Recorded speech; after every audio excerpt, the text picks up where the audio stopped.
Hello guys, today I'm gonna show you how you can manage the volume level of your sound signals in Bosch Dishwasher SPV. So in the first step, turn on your appliance and hold the setup button for 3 seconds. Now we are in the settings mode, so click on the setup button until you see the B letter.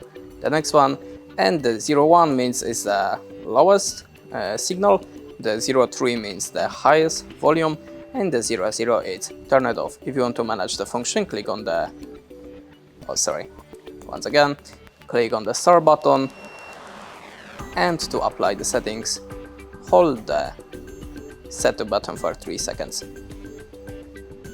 And that's it. Thanks for watching, leave us a like or a comment, and goodbye.